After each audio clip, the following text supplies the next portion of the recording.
The Crooked House, written by Christobel Kent and read by Rachel Atkins. 13 years ago. When it starts again, she's face down on her bed with her hands over her ears, and she feels it more than hears it. A vibration through the mattress, through the flowered duvet, through the damp pillow she'd buried her face in. It comes up from below, through the house's lower 3 stories. Boom. She feels it in her throat. Wait. Listen. 1, 2, 3. Boom! Is this how it begins? Leaning on the shelf over the desk, wooden letters spelling her name jitter against the wall. They were a present on her 7th birthday, jigsawn by Dad. E-S-M-E.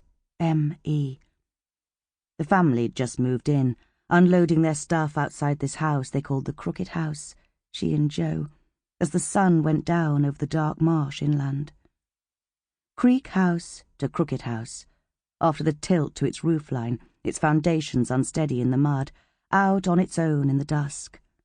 Mum was gigantic with the twins, a zeppelin staggering inside with bags in each hand. We need more space now, is how they told her and Joe they were moving. It was 7 years ago. 7 plus 7. Now she's 14 nearly. 14 next week. Oh, go on, Gina had said.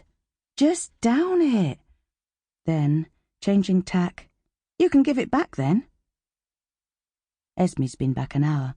She isn't even sure Joe saw her pass the sitting room door, jammed back on the sofa and frowning under his headphones.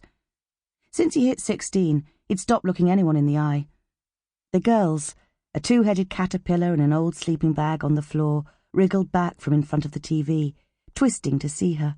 Letty's lolling head, the pirate gap between Mad's front teeth as she grins up at her knowing. She mouths something. Boyfriend. Esme turns her face away and stomps past. Mum opening the kitchen door a crack, leaning back from the counter to see who it is. Frowning like she can't place her. She gets like that a lot these days.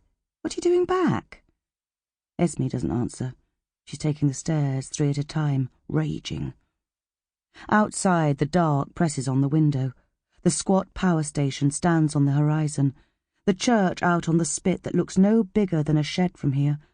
The village lights distant. Make all the noise you like out here, Dad's always saying.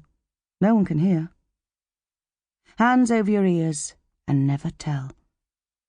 On the bed she lies very still, willing it to go, to leave the house, whatever it is. Her hands were already over her ears before it started. Why?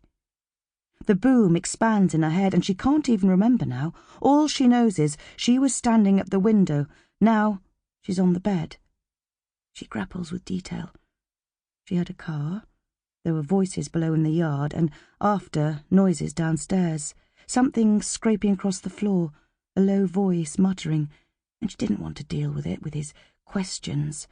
She flung herself down on the bed, and the tears began to leak into the pillow. She would have put her music, but she didn't want him to know she was back.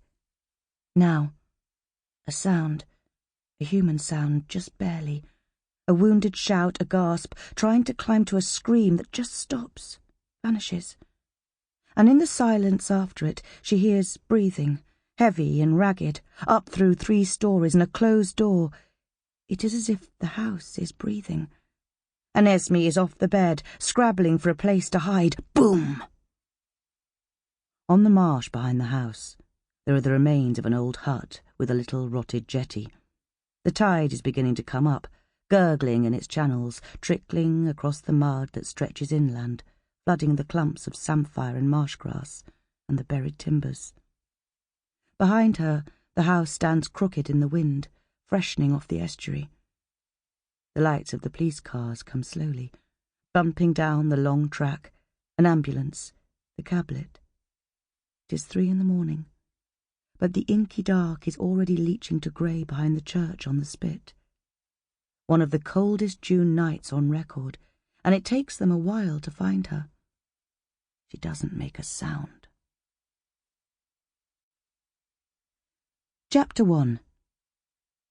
Alone in... Sample complete. Ready to continue?